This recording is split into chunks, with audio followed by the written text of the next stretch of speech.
Well, good morning, everyone. Thank you guys for being here. It's a pleasure to be a part of what's happening here in Mesa on some level, and being able to help out with one of the incredible training labs here at this facility, which I heard is like brand new and quite nice. So it's my pleasure to be here. Well, thank you guys. So a little bit, my turn, a little bit about me. I am a dad, a husband, videographer, photographer. I had a podcast for a while, and a business builder. I've been shooting video for about 10 years. Started with weddings, which is fun. I still shoot, and ended up transitioning about 5-6 years ago to small business videos. And so I've really been in that space for a while now, creating content for businesses to use for social media, for their websites, for just general promotion. And so really it's been fun to take the storytelling tactics that I learned from the wedding industry and apply them and continue to develop them for small businesses, because your story is incredibly important. It's what people connect with you about. Here's some of my clients. Some of them are national. Zoomies, Jack Russo is a national hotel brand, and then Ellie is a national franchise, and then Kane & Company is local, and we've been creating content for them. So, when it comes to social media, I think a lot of business people get tripped up with the idea that it's meant for your small business, and it's not. Social media was not meant for that purpose. It's not built for that purpose. They certainly have made it so it can be used for that purpose. But social media's primary purpose is connect people and form communities. And I have a couple of quotes from some of the people who built it. The purpose of it is to give people the power to build communities and bring the world closer together. That's Mark Zuckerberg, and you can read the other ones. The idea is that, a lot of times I'll talk to business owners, they'll be like, or you read a forum, they'll be offended, be like, oh, they changed their algorithm today. They're 100% allowed to do that. And it's then on us to continue to evolve and understand what it exactly has changed and be able again to move forward with it. It's a free platform, and they are under no obligation to cater to us. And I think that's an important big picture starting ground, is that we are utilizing something in a unique way that was not designed for business. And I'm speaking more of like a meta, Instagram, Facebook kind of situation. Obviously, LinkedIn is much more suited for businesses, at least B2B businesses. But it's important for us to keep that in mind because it's why it's so much work for businesses, right? It's because we're trying to use something that wasn't necessarily designed for us. What social media really is, it's pay to play. The people who are making the most progress on social media are people who are paying for something, whether it's paying for a social media manager, whether it is paying to have influencers continue to push their content into their own communities and their own audiences, or they're paying for ads. And back to the other side, being that social media isn't for you, they make money by you spending money on ads. If they gave you organic reach, if you could just post and get all the business you could ever want, why would you buy an ad, right? Since that is their revenue stream, it's in their best interest that you actually don't succeed organically. But obviously they still need to have the content that you as a human being are sharing, reach the kind of people and connect with communities you want to connect with. But the real win is generally paid for. Part of social media is part of your marketing funnel. It is not the whole thing. You are not going to just do social media and all of a sudden be sitting on a yacht, right? It's a part of your marketing funnel. It's a part of building an audience. It's a place to build an audience. It's certainly not the only one. Social media is a long game. So awesome that you guys had some immediate success in gaining some attention with the people you guys wanted to. But audience building just takes time. Example I always think of is let's just say, for example, your best friend came up to you and was like, can I borrow your keys? I need to get somewhere. My car broke down, right? Probably a no-brainer, right? If some rando walked up to you and was like, hey, can I borrow your car? You'd be like, no, you may not. And it's because they haven't built trust with you. Like your best friend, like you know them, you get an idea of how they treat things, trust is being built. Part of the long game of social media is that like people have no idea who you are at all, your business, whether they should trust it, whether they like you, whether your product is good, whether it's bad. And, which is why reviews are so important, but like you realize that is like part of the long game. You're trust building with people over time. And so not only does it take a long time to build an audience, or it can, but you're also moving someone from not knowing who you are to trusting you, and that just simply takes time. And then social media is value-based. And the thing I always think of is what's in it for them. And that's the thing that everyone is always, you're supposed to laugh at this picture, by the way. It's one of my favorite shows. It's Parks and Rec, if you don't know. So that's the question, like everyone who's like following your content, your profile is going to be asking themselves is, what is in it for me? If there is no value, if there's no value in what you're doing, if you're just talking about yourself and talking about how cool you are and talking about how hard you worked on this product and all these other things, how's that helpful for them? How's that actually going to solve problems in their life? How's it going to make their life better? How's it going to make more successful, more powerful, more desirable? It will not.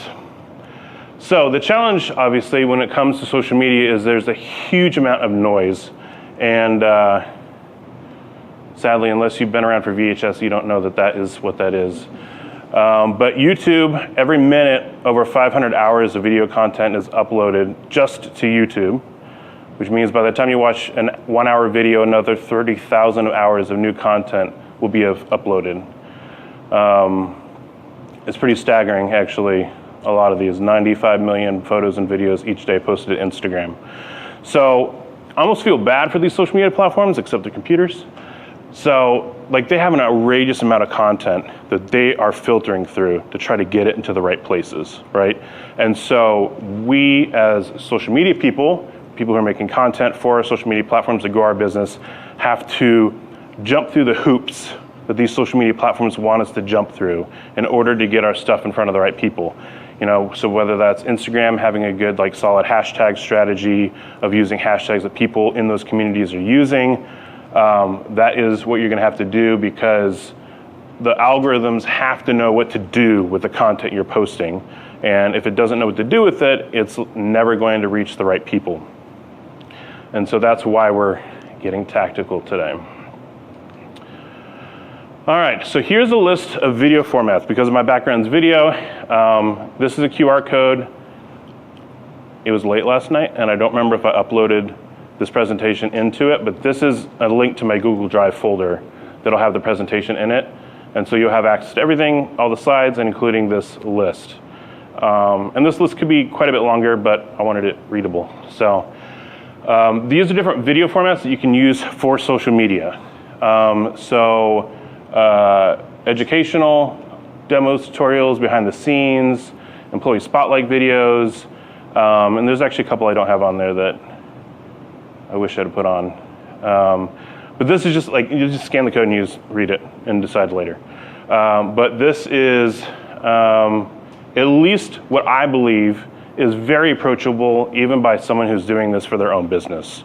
You can open up Instagram and do a live video. You don't need a budget for it.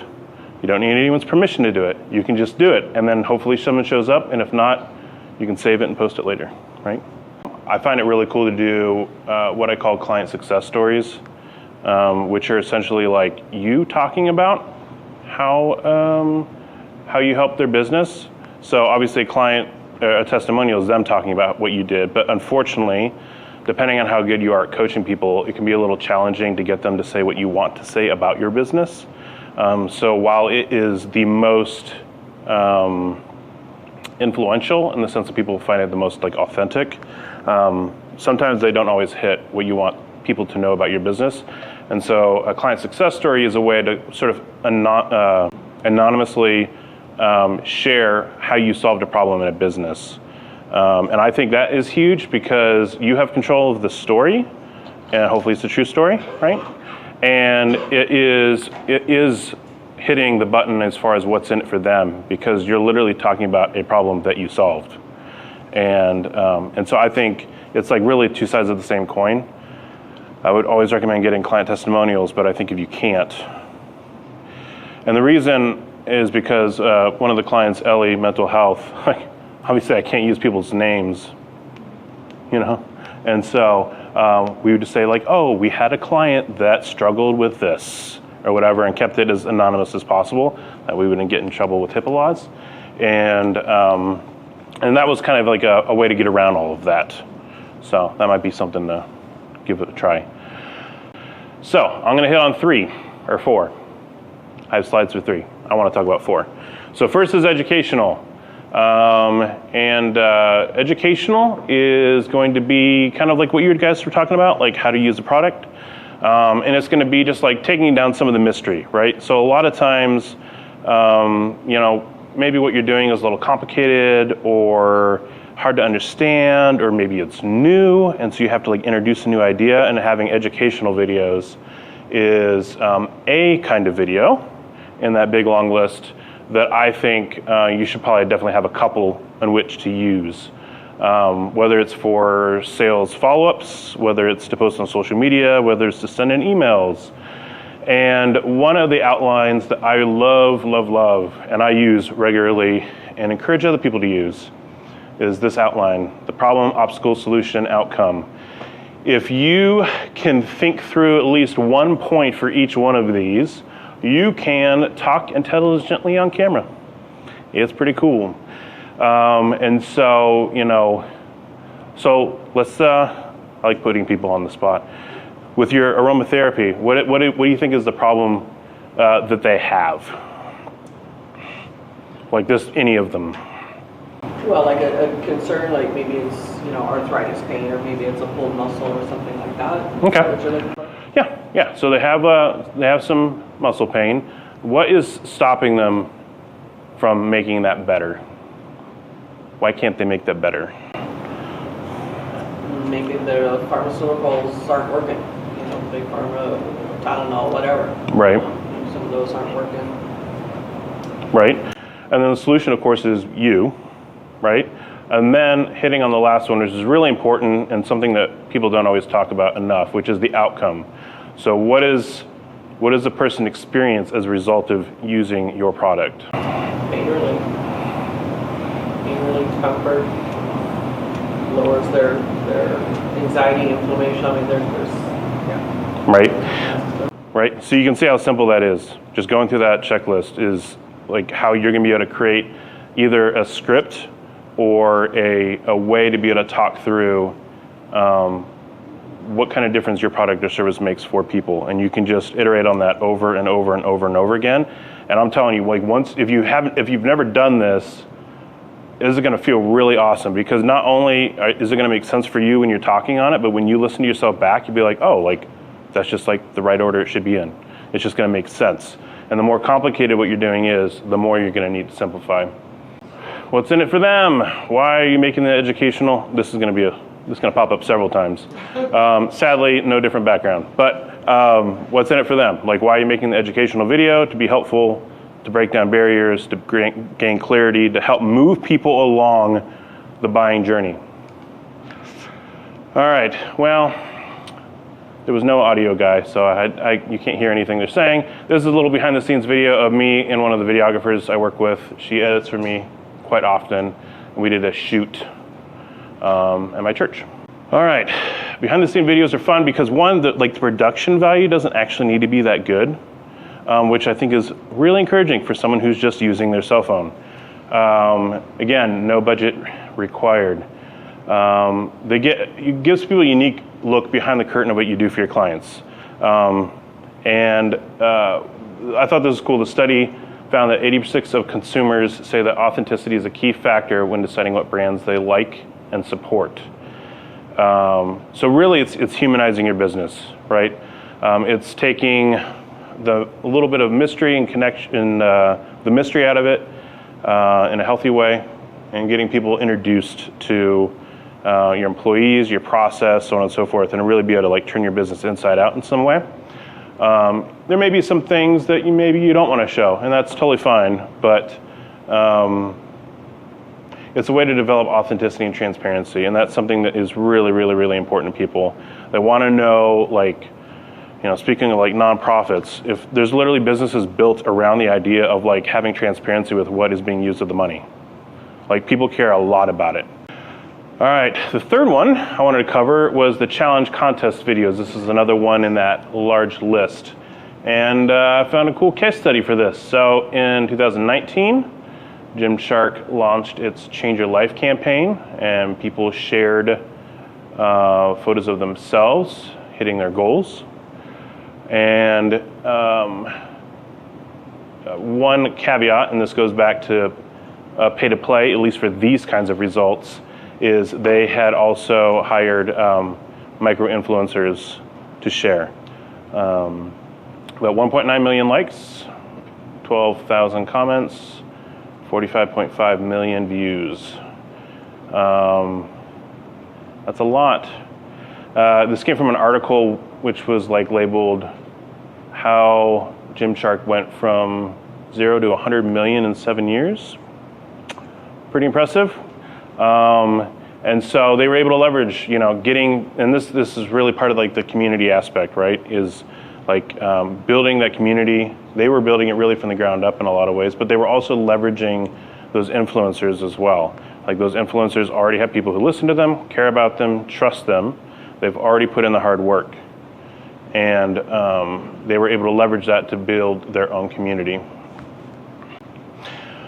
And as you grow your social media platforms, your leverage grows. So, like, you might be able to do some collaborations with people once you have a bigger audience, because it's back to what's in it for them. The exposure that you have is good for other people, and you're kind of in a situation where it's the opposite, where like you're leveraging other people's audiences for your growth, and eventually that'll even out a little bit more. But that's also part of why micro-influencers are such a big deal, because they may have small audiences, but they have really bought-in audiences and highly engaged audiences, and so sometimes those don't actually cost as much as you think they would. Okay, so here's a little thing that I put together that was really fun. My wife and I run a camp for high schoolers, and we have theme days. And I put together this campaign to drive engagement. And so I put together starter packs because I'm cool. And so anyway, so we actually had 4 days, but the fourth one I didn't grab a screenshot of with someone's names tagged. So like, we'd post these on our story, and then kids would guess what they are. And while they're fairly obvious, some people were wrong, but it gave a chance for people to interact. So there was actually like a little, so they had a little box. This is Instagram, so it had a little box that said like guess the day, and then they could like enter in their answer. And then I got a whole bunch of answers on Instagram, and then I was able to reply to them. I was able to post, and then eventually if someone got the right answer, the very first person that did, I would tag them in it, and with the right answer. So that was really fun. I think the one thing that was really interesting is, like for Instagram specifically, in general, a post that you, like a post, like to your grid, engages about 10% of your followers, which is a little horrendous when you think about it. But this was 95%, like 95 of the people who saw this content were followers. And so that leads back into a bit of the piece of, funnels for one, but then just also having a variety of content. Like, you do so much work to get a follower, but then like if all you're doing is posting to your grid, only 10% of those people are gonna see what you post. Now, I don't know of the 95%, what percentage that was of my followers. I didn't look that number up, but stories is an incredible way to keep in touch with the people who are following you. And that's super important because back to the algorithm piece, the algorithm is determining who wants to see your content by whether or not they've ever engaged with it, right? And someone, like, for example, like, have you ever been on social media and see someone's post that you haven't seen in a really long time? Like, maybe even you forgot you followed them, right? That's because at some point in time, the algorithm said they've not interacted with anything that they posted. They just don't really care that much. And then they stop showing you, right? And then eventually it was like, oh, like, I wonder if maybe they kind of like this, and it'll test it. And if you engage with it, then you'll probably start seeing them again more often. On Instagram, it may be the stories at the top, which is a different algorithm than the posts, which is a different algorithm than the reels. But either way, like, engagement that people have with you or you with them indicates some sort of interest. And that's what you're trying to play with when it comes to social media, is demonstrating that people are interested in what you're doing. And if you are posting things that your followers are engaging with, and those followers, even if they haven't seen you for a while, are going to start seeing you again because of that engagement. So zooming back out again, a lot of what we're talking about is kinds of content that you can post to start attracting your ideal people, right? And so the idea is that you're telling stories in these posts, and these posts are putting yourself out there, and by putting yourself out there, the people who want to find those kinds of things find you and come back, right? That is the long and hard road, and it is important. But one thing that is also important and far easier is finding communities that already exist and essentially begin poaching them, but in a positive way. So someone else has already gone before you. Some aromatherapy person, or like materials person, or hemp person has already gone through and spent years building up their own audience, or at least a related vertical. And you can then begin getting the attention of those people and bringing them in and developing your community, as opposed to just doing it from scratch. So these communities already exist. One place that I always forget about, because I'm just not really a Facebook guy, is Facebook groups. There are tons of groups, tons. I'm part of like some videographer groups, and there's like, I don't know, 20 just for video, probably more. And there's going to be people who are doing what you do, or navigating around interests that you have, that you'll be able to go and get in those groups and start interacting with people. The point is to become an active participant in the conversation, right? You can't just join the group, you can't just like send a DM here and there. The idea is that you become a valuable part of the conversation, and in doing so, people realize, oh yeah, like this person has something cool to say, this person's doing something well.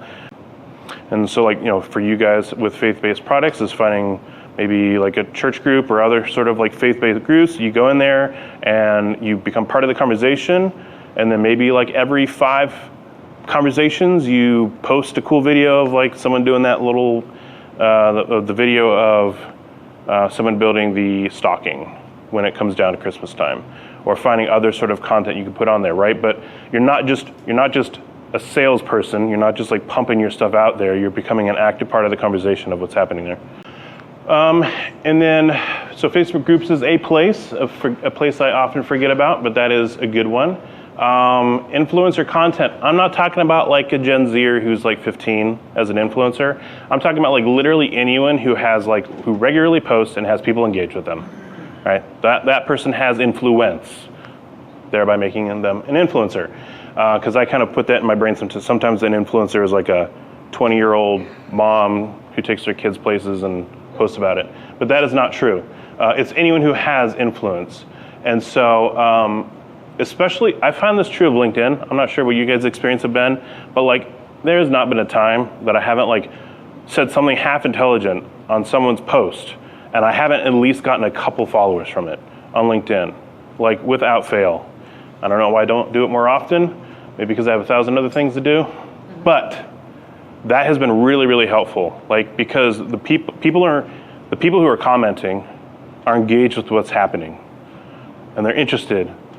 And even if they're just trying to get the attention of that influencer, like you still have the opportunity to connect with other people and even comment on their comments and things of that nature. With LinkedIn, you can turn a comment into a post, which is really helpful. I mean, either way, like these people are like actively engaged in what's happening, and you leverage that, right? You go on there, you post, you comment on their comments, you put in your own comment, and without fail, like you will have someone who responds to you, someone who follows you, and you didn't do any work of making content. You didn't make a video, you didn't edit anything, you just talked. And it, believe it or not, pays off. Another surprising one, I shouldn't have to put this, but all the time, I message a business on Instagram and they don't respond. Like they just don't care. Social media is not a billboard. You really, really, really need to interact with people. If someone posts or comments, please say something, even if it's just a fist bump.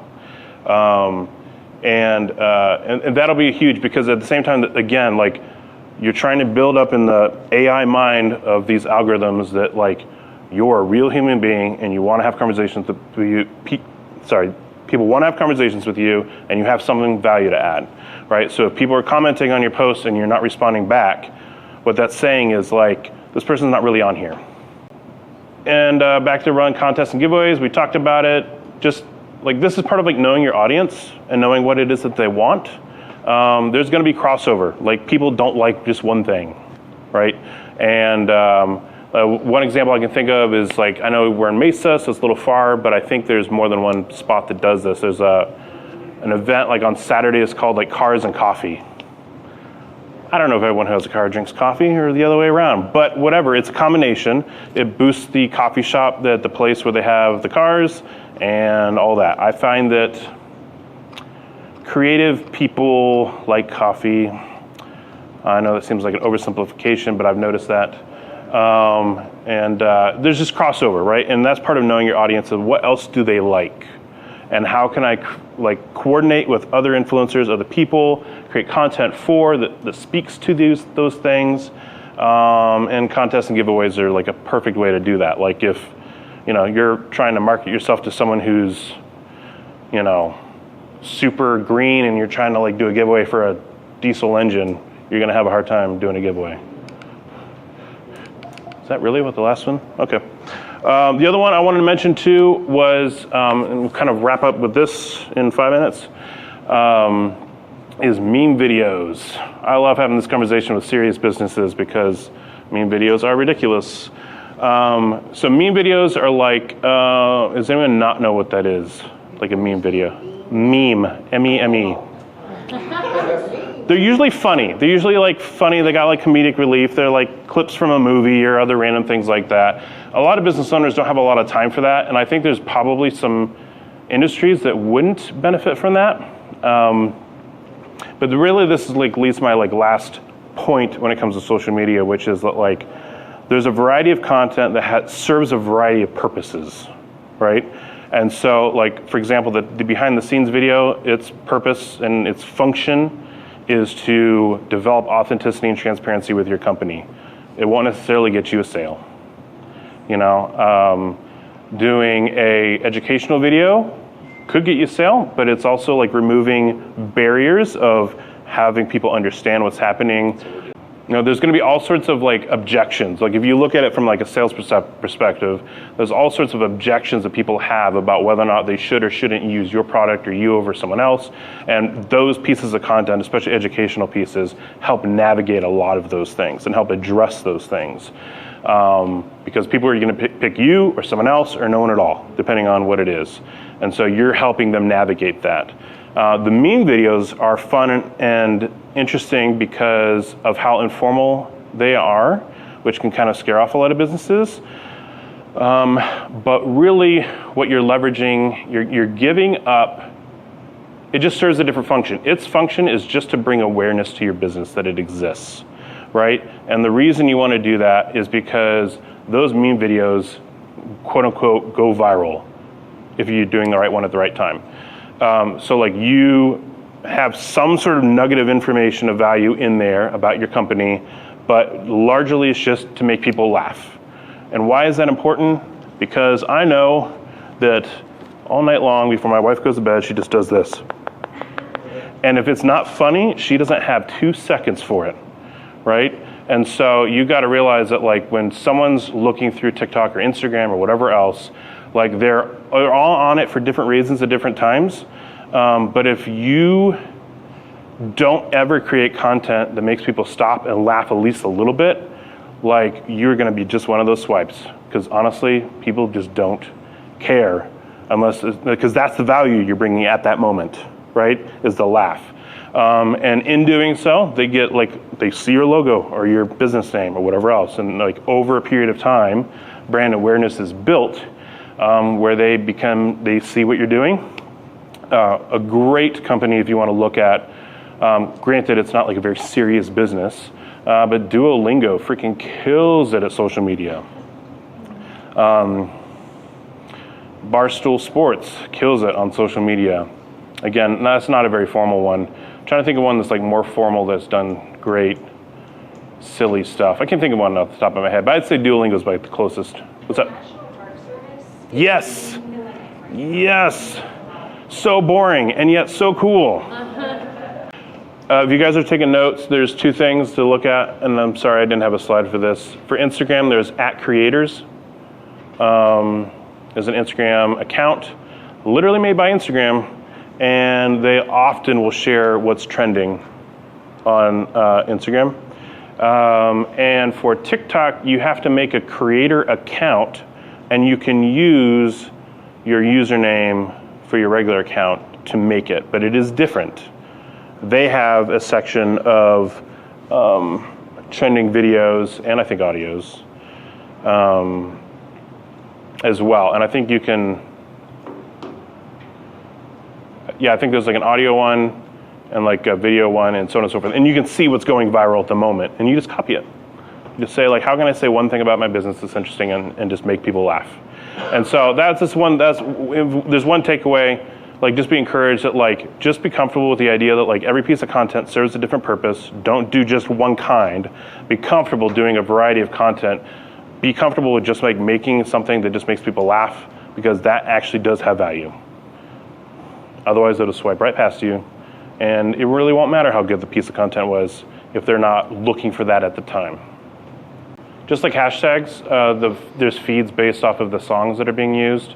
So you can just go through and see if anything sparks your interest, and just like, cause maybe there's definitely like there's like some calming ones that have like flyers of cities that make me happy, but you can go through and just like see like pages and pages and pages of people using that soundbite and get ideas on what like you might be able to repurpose. The idea is taking the substance, the bones, if you will, and then putting your spin on it for your business.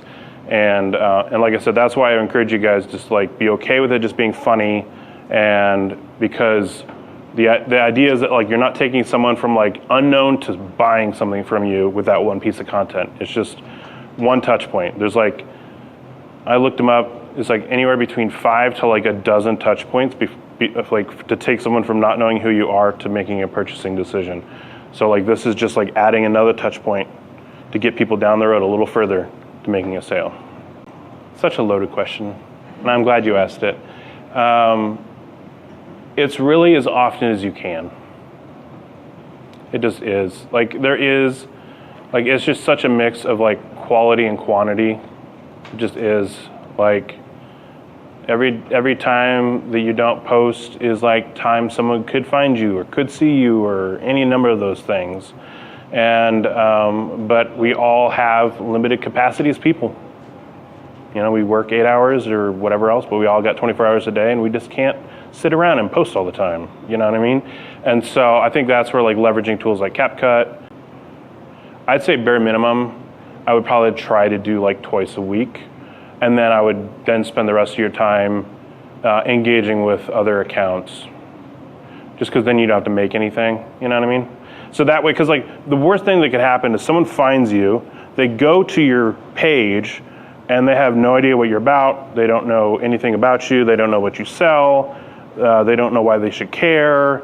Like, so it's like, for me, it's like, are you hitting a critical mass where like you have enough of that for people to find and learn about you if you start sending them to there? Does that make sense? So you want to have like something that feels active, but isn't like, you don't need to like blow up Instagram either. I will say, I want to say, I don't remember if it was Gymshark one, but it was one of the stats I was looking at. Like they post a lot, like more than once a day, like many times a day. And that's just crazy. Cool. Awesome. Thank you guys so much for coming. Appreciate your patience, and feel free to reach out if you have any questions. Thank you. Yeah, thank you.